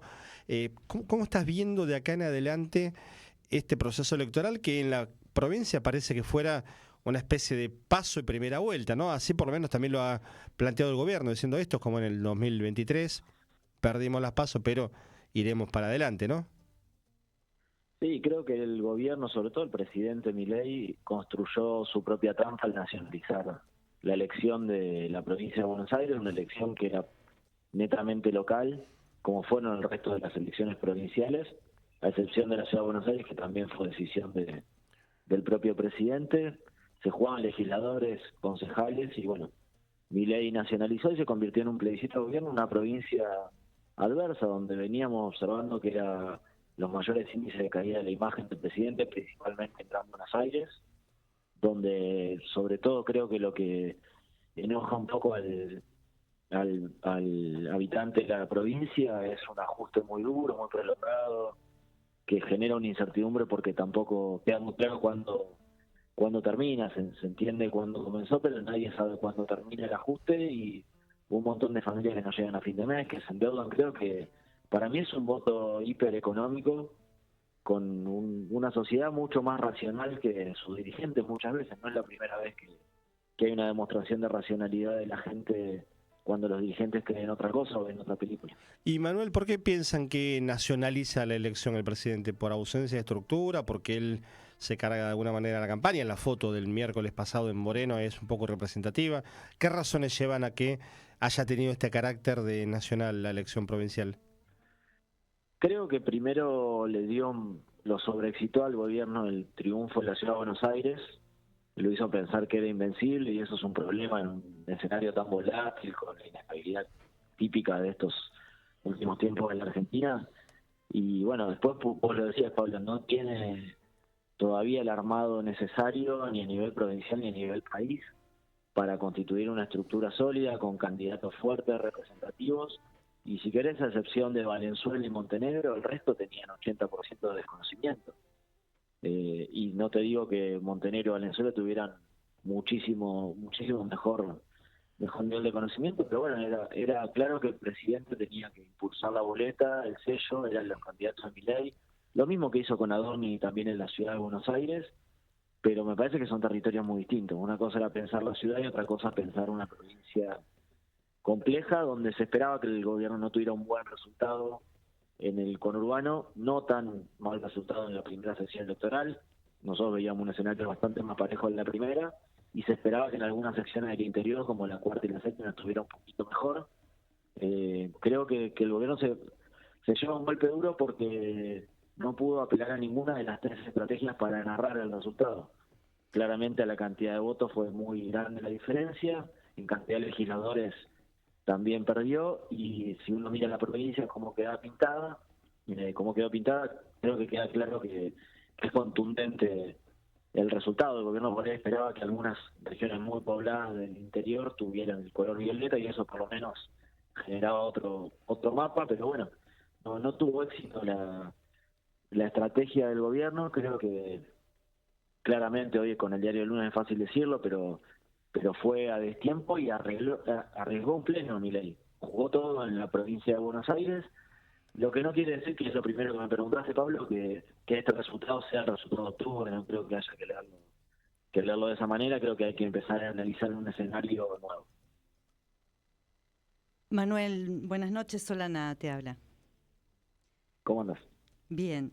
Te quería preguntar si pensás que además de un plebiscito del gobierno de Milei, también fue un plebiscito del gobierno de Axel Kicillof. Sí, creo que totalmente. Me parece que son las dos cosas, ¿no? Yo estoy escuchando muchos análisis que dicen perdió la Libertad Avanza y ganó el peronismo. El peronismo sacó la misma cantidad de votos, incluso en algunos lugares más. Ganó en lugares donde no tiene intendentes. Creo que la figura de Axel Kicillof fue clave, primero en la audacia política. Me parece que hasta acá, dentro de del gran campamento peronista, nadie le cuestionaba su característica de honestidad, nadie le cuestionaba su gestión, y lo que sí le cuestionaban era su pericia política, su expertise, su conducción, digamos, pero tomó una decisión muy audaz y la verdad que le fue muy bien. No hace falta decirlo. Es muy difícil pensar que solamente perdió una fuerza cuando la diferencia es tan grande. Y si uno se pone a pensar en la figura de Kicillof y repasa los últimos procesos electorales, si incluimos el balotaje, jugó 5 elecciones en provincia de Buenos Aires, ganó 4 y empató una nada más, que fue la de 2021, que terminó 39-39, si no me equivoco, 40-40, sí. En un contexto muy adverso al salir de la pandemia. Le ganó a María Eugenia Vidal, que era invencible, que parecía invencible, le ganó al mileísmo cuando parecía invencible. Me parece que algo hay que reconocerle también. Sería muy injusto no reconocérselo al gobernador, que claramente es el ganador del domingo. Yo te hago una última de mi parte, Manuel. La verdad que cuando uno se empieza a meter con esto que nos estás contando, Manuel Zunino está charlando con nosotros de la mirada del peronismo, el rol de Kicillof y pensar ahí los liderazgos y demás. Bueno, me parece que varios han salido a poner un poco paño frío diciendo falta todavía. La experiencia de Larreta, ¿no? Que se ponía el traje presidencial y termina medio que puede ayudar para entender el asunto, pero quería preguntarte de acá en adelante, porque está bien, pasó el domingo y viene octubre, más allá de que faltan 40 y pico de días que parecen interminables en la Argentina y uno no sabe qué va a pasar la semana que viene. ¿Por dónde entendés que puede empezar a leerse el escenario anticipatorio de ese octubre? No me refiero a que nos des números, ni mucho menos, está claro, porque es prematuro, pero ¿a qué habría que prestarle atención para decir, che, ojo para octubre con esto, ¿no? ¿Qué estás percibiendo en ese escenario que cuando ya empiezan a moverse las piezas, ¿no? El gobierno armó la mesa política, las tensiones internas y demás. Sí, creo que primero al orden interno del gobierno, que estuvo ausente en la campaña, un gobierno muy descoordinado que perdió todas las agendas, la mediática, la digital, la ciudadana, perdió la opinión pública en los últimos 20 días, ver si se logra ordenar, ver la cuestión económica, y yo creo que ver mucho más la micro que la macro, porque parece que hoy habría que mirar la macro, pero me parece que la urgencia y la demanda social que implicó el voto del último domingo tiene que ver con la micro. Después analizar muy bien los resultados de la última elección, entender quién es ese 10% que votó en blanco, quién es el más del 10% que se quedó en su casa, quién es el 7% que votó a las fuerzas chiquititas, a las más desconocidas. Me parece que todo eso nos puede dar un panorama, pensando en la provincia de Buenos Aires primero, poder hacer una evaluación no tan superficial del resultado, que es lo que podemos hacer hasta ahora en pocos días, y sí poder interpretar más lo territorial y el resultado en su letra chica y en el número fino, y después empezar a ver cómo repercute esto en términos climáticos, digamos, en el resto del país. En las alianzas que había constituido la Libertad Avanza hasta acá, que quizás fueron pocas, en los que se sintieron heridos también de haber quedado afuera, y qué pasa con el peronismo. Para mí, te lo pongo en términos futboleros, Pablo, que vos sé que te gusta. El gobierno imaginaba jugar en octubre en el Camp Nou con la pelota rodando limpita por la cancha, y creo que va a terminar jugando en el Carlos V de Flandria, con pata de pasta importante y con un peronismo que estaba desmotivado y ahora va a salir a raspar y a tratar de comerse la cancha. Claro, sí, porque tuvo un éxito que contagia claramente al resto de las provincias. Y me parece que ahora todos van a querer subirse, todas las provincias van a querer subirse a ese éxito, y creo que el principal problema que tenía el peronismo, más allá de la dificultad interna, de la falta de unidad, la falta de narrativa hacia el futuro, era la autoestima muy baja y no entender el fenómeno Milei. Uno hablaba con dirigentes, solo con dirigentes de todos los espacios, a ustedes les pasara lo mismo, y te decían los peronistas, que no paga costos, Milei se mete con los discapacitados, los jubilados, ajusta en las universidades y no paga costos. Me parece que se dieron cuenta los dirigentes que la sociedad no estaba dormida, estaba esperando su momento. Creo que ahora en todo caso es el momento de la dirigencia, si espera reaccionar más signos que los que vio la gente el domingo pasado, creo que no hay, fue muy contundente.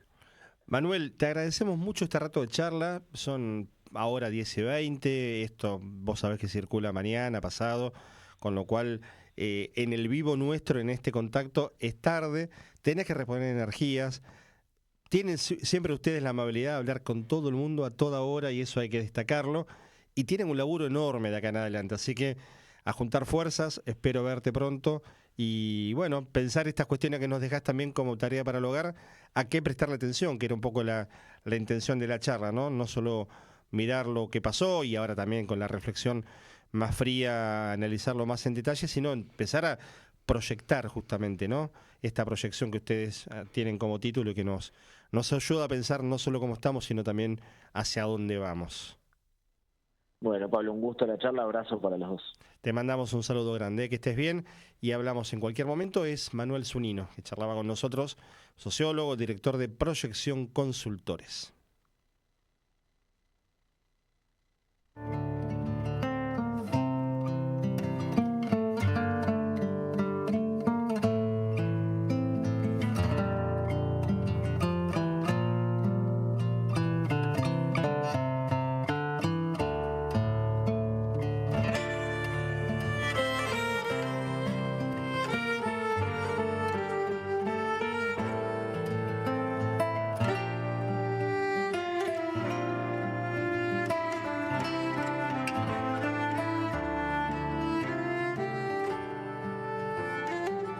...11 26 99 95 74... ...11 26 99 95 74... ...el WhatsApp de Radio Con Aguante... ...radioconaguante.com.ar...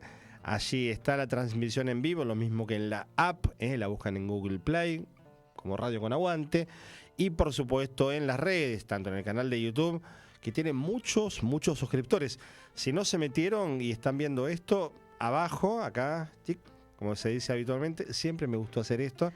Activen la campanita, suscríbanse y sigan y compartan toda la programación de la radio, además de, por supuesto, Informe de Pájaros. Nos encuentran en @Informe de Pájaros en Instagram y @Radio Con Aguante también en esa misma red social de la gente feliz. Es el lugar donde todo el mundo tiene las mejores tortas, los mejores viajes, los mejores perros, los mejores autos y las mejores sonrisas. Las mejores tortas, algunos los llevan después a ser secretaria general de la presidencia, por ejemplo. Y si hablamos de Karina, bueno, me parece que nos tenemos que meter. Esto nos va a seguir dando de comer un poco varias semanas más. El Alta Coimera, que llegó a la Bienal de Arte de San Pablo, el video 3, ahí nos vamos a deleitar, porque fíjate que hablábamos días pasados de lo espontáneo, ¿no? Sí. Cuando algo aparece así por generación espontánea, no es que se les ocurrió en el momento, es que es la condensación, otra palabra de la jornada, de esos momentos en donde se juntan las broncas con las resistencias, con las rebeldías, con las ironías, con el humor, con el canto, con lo colectivo, y de todo eso, fíjate, de acá a San Pablo, cómo suena también el Alta Coimera. Alta Coimera, Alta Coimera, Karina es Alta Coimera.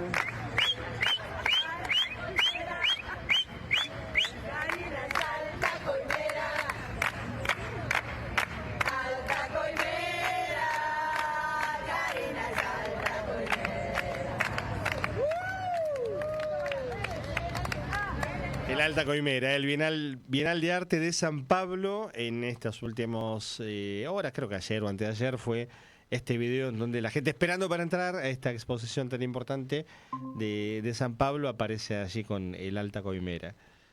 Hay videos de esto en el subte, en el tren, en las canchas, en todos lados. Maravilloso cómo se propagó y que además tiene ese ritmo caribeño indiscutible. Tal cual. Y el tema, por supuesto, ha sido parte también de las motivaciones de la campaña, ¿no? En definitiva, lo hablábamos recién con Manuel, digamos, qué pasó ahí en esto que él decía de la sociedad. La gente a veces avisa de alguna manera, cosa que la política no termina de entender. Bueno, hay una sorpresa o no tanto, porque finalmente las broncas se acumulan y se expresan en algún lugar.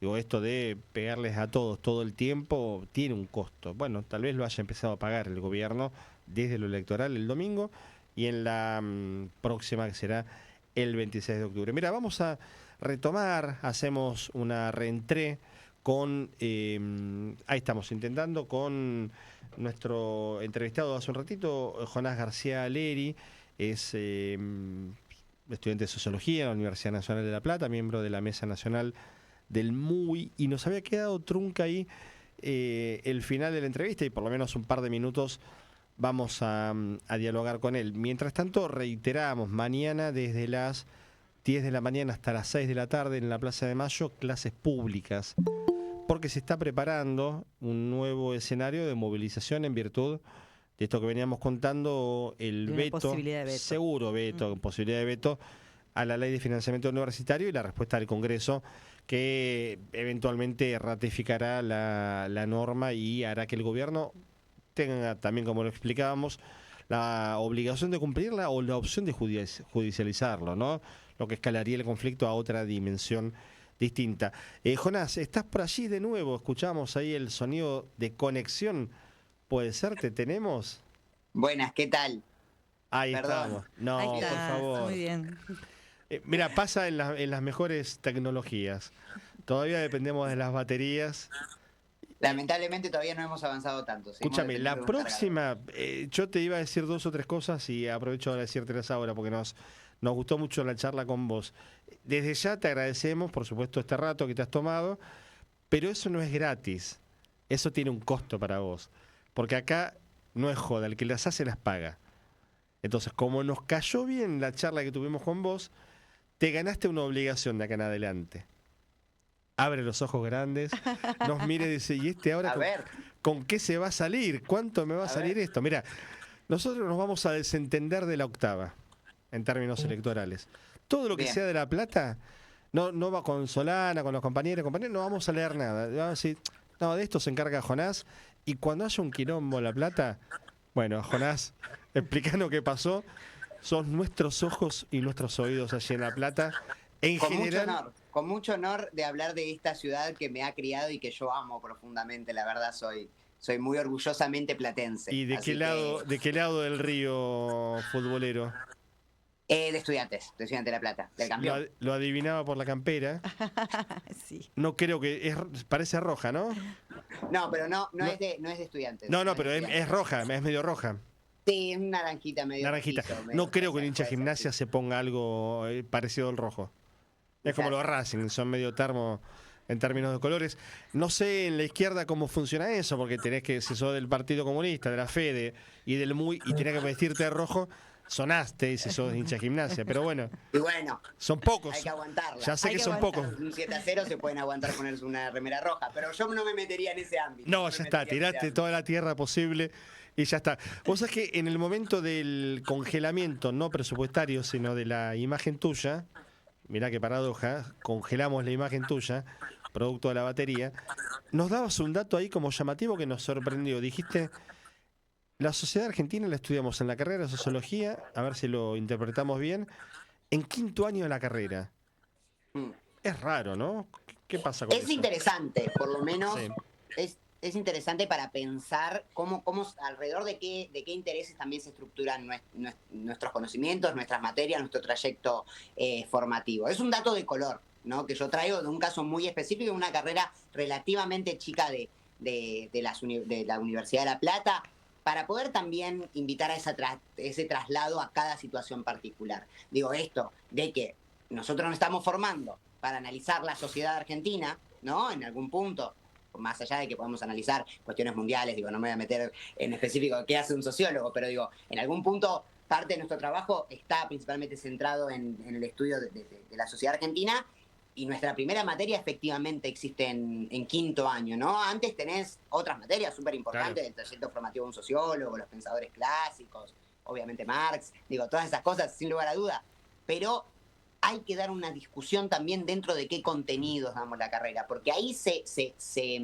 aglomera, ¿no? Se conjuga la mayor pregunta de qué es para qué nos formamos, claro, digo, para quiénes, bajo qué intereses, se representa directamente en los programas de las materias y cómo se ordenan estructuralmente los años de la carrera y qué conocimientos vas aprendiendo en qué momentos también, ¿no? Y ahí también existe otra gran pata de la universidad, una pata quizás muchas veces olvidada también de la universidad pública, ¿no? Que es el extensionismo, que es los distintos proyectos de extensión, ¿no? Que es también una profunda convicción política, porque los compañeros que sostienen los proyectos de extensión lo hacen a pulmón, digo, nadie les paga un peso, la universidad baja muy poca plata para los proyectos de extensión. Cuando digo muy poca, estoy hablando de 15.000 pesos una vez por año, digo, nada, o sea, realmente nada, que te sirve para comprar 2 meriendas para los pibes, claro, 2 días que vayas al barrio y no mucho más, ¿no? Digo, que esto a lo que voy un poco es a poder discutir también la universidad en una integralidad, no cerrarnos a la discusión de la universidad, ¿no? La universidad es necesario que le hagamos profundas críticas, es necesario que no nos lleven, que ellos no sean los únicos que tengan la posibilidad de discutir la universidad, ¿no? Nosotros también tenemos un posicionamiento, nosotros también tenemos un proyecto de universidad, porque nosotros también aspiramos a algo más que esta educación pública, ¿no? Nosotros decimos que tenemos que recuperar una cierta ofensiva dentro de esta discusión, ¿no? Que no es simplemente defender lo conseguido, porque la universidad pública sigue teniendo un montón de falencias, ¿no? Antes de este congelamiento universitario, que es efectivamente criminal y atroz, digo, que no tiene comparación en toda la historia argentina, que tenemos el presupuesto más bajo desde la dictadura militar, digo, algo realmente sin mucho parámetro en nuestra historia.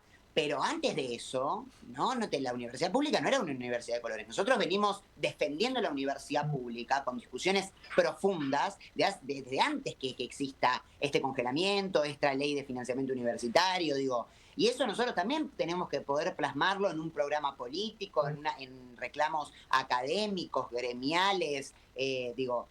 Tenemos que poder conseguir construir un proyecto transformador, y yo aquí le pongo la palabra revolucionario, ¿no? De universidad en todo su conjunto, en todas sus áreas. Todo lo que abarca la universidad, que es un actor social amplísimo. Claro. Pero, bueno, eso, con mucha convicción lo hacemos. Es tan complejo el panorama que uno no podría entender el triunfo de Milei hace 2 años, tantas veces pensado, tantas veces analizado, qué pasó ahí como accidente de la historia argentina, sin pensar y sin corroborar qué cantidad enorme de estudiantes universitarios votaron esa propuesta en un balotaje. Digo, sí, esto también es parte del debate, porque no para salir a cazar libertos, digamos, virgos libertos, como dicen los pibes, pero sí para debatir, sí para pensar, sí para, decir, bueno, a ver, hace 2 años pasaba esto, pero la salida no era por acá, era por acá. Bueno, en ese aprendizaje de los procesos populares, de las historias, de las trayectorias inclusive formativas, yo estoy absolutamente convencido, a vos te habrá pasado, más de uno o de una dice, yo los voté a esto hace 2 años. Y no te vas a poner a agarrarte a los tortazos con todo el mundo todo el tiempo, pero quiero decir, bueno, hay que dar ese debate también, ¿no? Con esos compañeros que siguen siendo parte de la universidad, en definitiva. Sí, digo, esto Javier Milei ganó el año pasado, en 2023, con el 55% de votos en un balotaje, ¿no? Todos tenemos un amigo, un familiar, por lo menos que vota a Milei, estadísticamente, ¿no? Digo, entonces, ahí también, digo, lo que fue la derrota del 2023, también nos tiene que poner en un lugar bueno, entender que muchos compañeros nuestros confiaron en esta alternativa, en esta forma, ¿no? O por lo menos en lo que venían a proponer, porque el contrato electoral que propuso la Libertad Avanza a el despliegue político que hace desde que es gobierno son dos cosas muy diferentes. Entonces nosotros también vemos esa decepción y también vemos la dificultad que está poder captar esa decepción en otros sectores políticos, ¿no? Y digo, caracterizamos esta dificultad no de vuelta, no como simple diagnóstico al aire, sino como una cosa que nosotros, como pertenecientes al campo nacional y popular, como comunistas, como militantes, también tenemos que preguntarnos cuáles son los desafíos para volver a convencer a esa juventud que quizás hoy en día votó a Milei, se desencantó, y se presenta también un nuevo proceso político, ¿no? Que veremos cuáles serán las herramientas que nosotros construyamos ahí, los discursos que construyamos ahí para interpelar, pero bueno, bienvenidos sean estos nuevos desafíos de volver a ir a buscar a esos compañeros, de volver a dar las discusiones las veces que sean necesarias, ¿no? Digo, no nos vamos a cansar. Tal cual. El cansancio no lo tenemos permitido en ahí, este momento. En ese proceso me parece, Jonás, que quizás hay algo interesante, que es, en una primera instancia, es cierto que, bueno, se analizó mucho y se habló mucho acerca de el voto joven a Milei, y que determinados sectores de la juventud fueron quienes terminaron garantizando que Milei fuera presidente.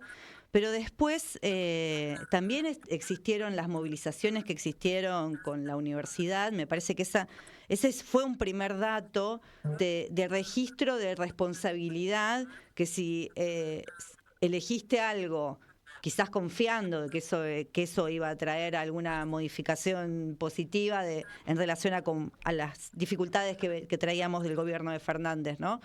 Pero hay un registro con esa movilización de querer modificar esa decisión primera que tomaste, y luego también el resultado electoral de este fin de semana, y que se compara con el de Corrientes también hace poquito, y hay que ver ahí cómo es el comportamiento del sector juvenil, y sobre todo el sector juvenil que es parte de la universidad pública. Sí. Y a mí me parece que a ese análisis le agrego una cosa más, que son las coimas de Karina, ¿no? Que atacan directamente al núcleo discursivo de la Libertad Avanza, ¿no? Nosotros ya sabíamos que eran unos chorros, ya lo sabíamos de antes, ¿no? Pero digo, es tan burdo los choreos que hacían, es tan burdo todo el lío que siguen teniendo, digo, ¿no? Porque ahora está todo medio frenado por la cuestión electoral, porque acaban de sufrir una paliza espantosa, pero los audios de Españolo fueron la semana pasada o la anterior, y van a seguir saliendo, y hay también todo un proceso ahí para analizar, y me parece que eso ataca directamente al riñón, ¿no? Al núcleo duro, que se siente muy decepcionado de esta gente que venía a combatir a la casta, que confió, que militó, ¿no? Digo, no es para pasarme de empático, ¿no? Pero pienso en esos compañeros que confían profundamente en las ideas de la Libertad Avanza, o confiaban en el año 2023 profundamente en las ideas de la Libertad Avanza. No, pero vos sabés que te interrumpo acá porque hay un punto, y además ya para redondear, que es de mucha honestidad en tu análisis, y no es muy frecuente, honestidad intelectual, digo, personal también, digo, pero en términos de cómo miraste esa ruptura del contrato electoral, porque hay un lugar común en el análisis político de decir, bueno, Milei no engañó, Milei dijo lo que iba a hacer y lo hizo.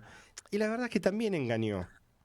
Cuando decía el ajuste lo va a pagar la casta y no lo vas a pagar vos y demás. Hay un engaño, y hay un contrato electoral, y hay también, más allá que uno se enoje con los que votaron a Milei, en algún punto nos enojábamos, hay una decepción real y auténtica y genuina de alguien que creyó honestamente también en que venía a cambiar las cosas. Entonces, eso que vos marcás es de una honestidad que hay que tener presente siempre también, porque si no caracterizamos bien, no encontramos la puerta de salida tampoco. Milei, además de todo lo que hizo, también engañó a su electorado y en definitiva a la sociedad, ¿no? Sí, sin lugar a duda, porque, digo, dos principales propuestas políticas, ¿no? Digo, desde un lado lo económico, la cuestión de la dolarización, ¿no? El gran plan económico para solucionarlo todo.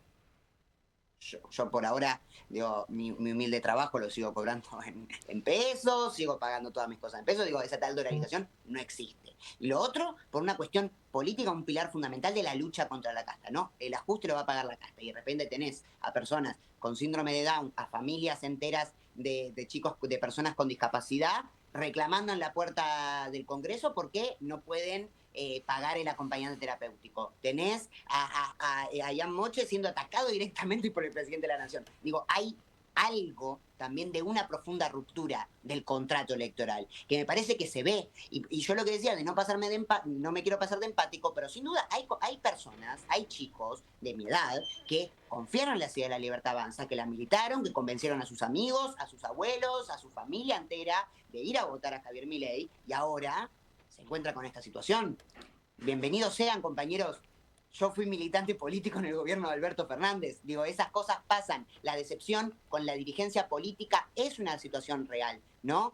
Entonces, nosotros también como juventud tenemos que hacer una apuesta generacional a dar un revés en la construcción política y construir un nuevo proyecto político, ¿no? Que respete todo lo anteriormente construido, todas las identidades políticas también anteriormente construidas, pero que sea superador, que vuelva a emocionar, que vuelva a convencer, que vuelva a acercar a estas juventudes de que otra realidad es posible, de que hay otra salida y que eso no significa la crueldad que lleva adelante este gobierno y que también hay otra forma de hacer política, que no es engañar y mentir a las promesas de campaña. Eso creo yo. Yo creo que esa posibilidad existe, es un desafío, pero existe. Nos quedamos con eso en el cierre y si nos dejás en el final ponemos abajo nuestra firma junto a la tuya porque yo no le cambio una sola palabra, lo cortamos este pedacito del final y la verdad que nos pone el monio exacto para este ratito de charla. Jonás, que te agradecemos mucho y más allá de la broma y todo, micrófono abierto y para seguir pensando La Plata, la realidad del mundo y lo que se viene, que es mucho, y hay que construirlo con esta alegría y con este entusiasmo también que nos contagiaste y nos transmitiste. Así que gracias por este ratito de charla, buenas noches y será hasta la próxima. Gracias, hasta la próxima, muchas gracias. Abrazo grande. Buenas noches, adiós. 22:41, el 11 de septiembre de 1973, Salvador Allende dejaba de ser el presidente de Chile. La experiencia había durado menos de 4 años. Desde el triunfo en el 4 de septiembre del 70, era la tercera vez que Salvador Allende se presentaba como candidato presidencial. La tercera fue la vencida. A veces la historia hace que los procesos se demoren. Mira Lula en Brasil, 3 veces candidato, hasta que en la cuarta gana. Salvador Allende en una alianza con el Partido Comunista de Chile, en una declinación de la candidatura de Pablo Neruda, conjuga una unidad entre el Partido Socialista, el Partido Comunista y otras fuerzas, la Unidad Popular Chilena, y la experiencia de la vía pacífica del socialismo de Chile a través de los votos, interesante por donde se la mire, para entender, para aprenderla, para comprender y para recordarla hoy, llega a su final, al menos en esa etapa, ese 11 de septiembre con el golpe de Estado. Un golpe de Estado que de alguna manera anticipa trágicamente lo que vendría en la Argentina, que es el primer experimento neoliberal del mundo, hay que decirlo también. Es la Escuela de Chicago y es el Departamento de Estado y es la CIA interviniendo directamente en ese derrocamiento y lo que vendría después, el horror y el Estadio Nacional y el cortarle las manos a Víctor Jara y la muerte de Pablo Neruda una semana después. Digo, ese Chile del 73 tan dramáticamente trágico, tan ensangrentado y tan cercano en el tiempo, en un momento en donde Chile va otra vez a elecciones, donde hay una candidata comunista mujer, Janet Jara. Hablaremos de eso en otros momentos, pero hoy nos queríamos detener en recordar los 52 años del golpe de Estado de Augusto Pinochet y las Fuerzas Armadas chilenas y la derecha chilena empujados por la CIA contra el gobierno popular de Salvador Allende. Vamos a apelar al recurso de este breve documental que hizo hace algunos años la agencia Telam y que compartimos hoy a 52 años, el 11 de septiembre, del golpe de Estado.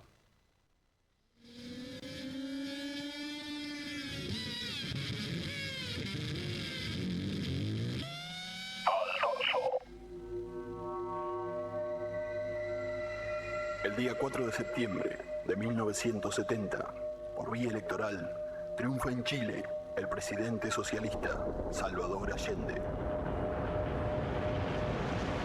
Como candidato de la Unidad Popular, proclama triunfante la vía pacífica al socialismo. El gobierno de Salvador Allende decreta entre los años 1970 y 1971 la nacionalización del cobre y de diversas empresas extranjeras, mayoritariamente estadounidenses. Conjuntamente, se lleva a cabo un plan de reforma agraria y proyectos populares de educación y salud pública y gratuita. En ese mismo año, Fidel Castro visita Chile y proclama su apoyo político a la Unidad Popular. Yo cumplo una tarea. Yo no estoy allí para satisfacer una vanidad personal, ni honores. Yo soy un luchador de toda mi vida. He dedicado mi esfuerzo y mi capacidad a hacer posible el camino al socialismo. Y cumpliré el mandato que el pueblo me ha entregado. Yo terminaré de presidente de la República cuando cumpla mi mandato. Tendrán que acribillarme a balazos, como lo dijera ayer, para que deje de actuar.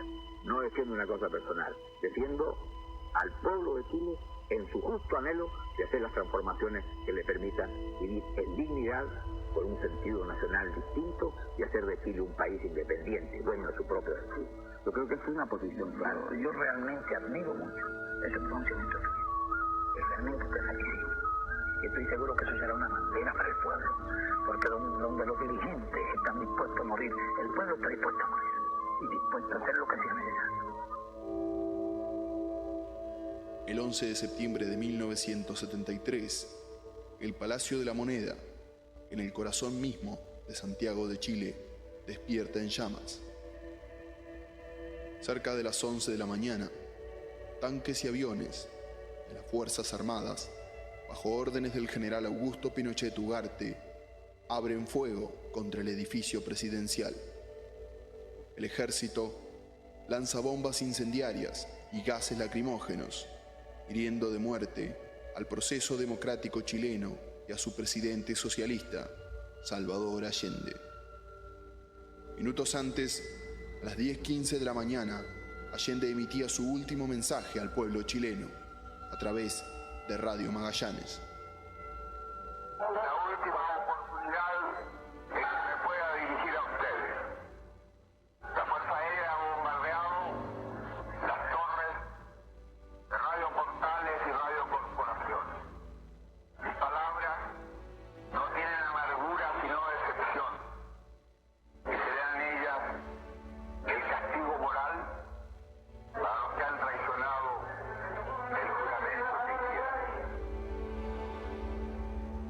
Soldados de Chile, comandantes en jefes titulares, y el almirante Merino que se ha autodesignado, más el señor Mendoza, general rastrero, que solo ayer manifestara su fidelidad y lealtad al gobierno, también se ha denominado director general de Carabineros. Ante estos hechos, todo me cabe decir a los trabajadores: yo no voy a renunciar. Colocado en un tránsito histórico, pagaré con mi vida la lealtad del pueblo. Y les digo que tengo la certeza que la semilla que entregáramos a la conciencia digna de miles y miles de chilenos no podrá ser cegada definitivamente. Tienen la fuerza, podrán avasallarnos, pero no se detienen los procesos sociales, ni con el crimen, ni con la fuerza. La historia es nuestra y la hacen los pueblos. El pueblo debe defenderla, pero no sacrificarla. El pueblo no debe dejarse arrasar ni acribillar, pero tampoco puede humillar.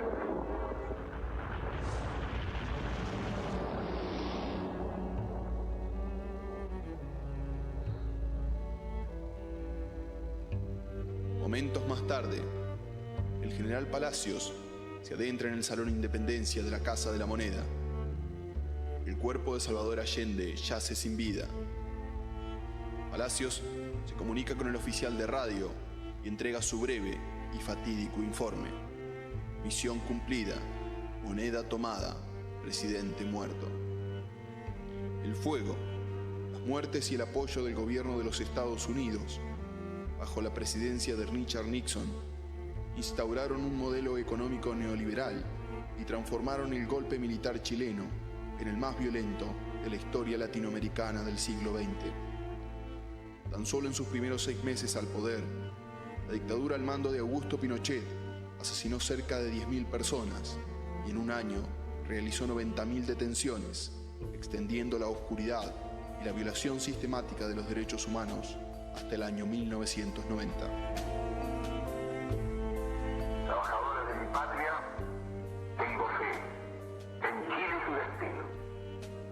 Superará otros hombres este momento gris y amargo donde la traición pretende imponer. Digan ustedes, sabiendo que mucho más temprano que tarde, de nuevo abrirán las grandes alamedas por donde pase el hombre libre para construir una sociedad mejor. ¡Viva Chile! ¡Viva el pueblo! ¡Vivan los trabajadores!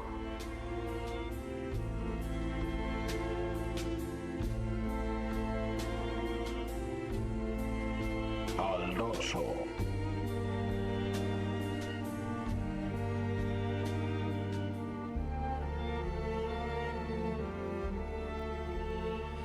Y nos quedamos en el plano de lo internacional. Hay un foco de atención y de tensión en simultáneo en Venezuela. Esto hay que decirlo abiertamente. Estados Unidos tiene previsto, tiene todo dispuesto, preparado, está calibrando, está testeando, podríamos decir, lo que sería una verdadera tragedia para el mundo, que es una nueva invasión de Estados Unidos. Si uno hace el ejercicio, lo recomiendo, de googlear invasiones de Estados Unidos en el mundo, bueno, te vas a encontrar con una lista interminable de los lugares donde han intervenido generando estas situaciones.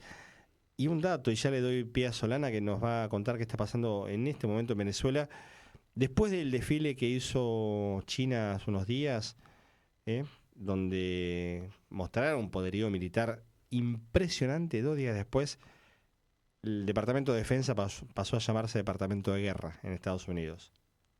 Así es, que era además un nombre que pertenecía a otro momento histórico de la humanidad. En los últimos años, el concepto de defensa tenía que ver con las propias políticas de la Organización de las Naciones Unidas, que promovía de alguna manera que sus Estados miembros y los países llamados democráticos no tuvieran una política, por lo menos tan a la vista de sus intenciones de guerra, aunque sabemos que Estados Unidos siempre se ha caracterizado por eso. Y paradójicamente Estados Unidos, ¿para qué tenía un departamento de defensa cuando nadie los atacaba? Tal cual. Bueno, por acá, por la Argentina, Milei intentó también modificar el nombre. Sí. Y volver, creo que hace ya, no sé si varias décadas. Década del 40, ¿eh? Década del 40, sí. Claro. Ministerio de Guerra. Exactamente, que se modificó por el Ministerio de Defensa. Y también hay que decir que esto que está pasando con Venezuela, de alguna manera contacta con lo que veníamos recordando del 11 de septiembre del año 73, porque es un plan sobre la región. Así como fue en su momento el Plan Cóndor, este es un plan sobre la región que demonizan a las organizaciones políticas progresistas de izquierda, los gobiernos progresistas y de izquierda revolucionarios, queriéndolos caracterizar como terroristas y buscando organizaciones terroristas, porque ese es el trasfondo por el cual que pretenden avanzar con esto.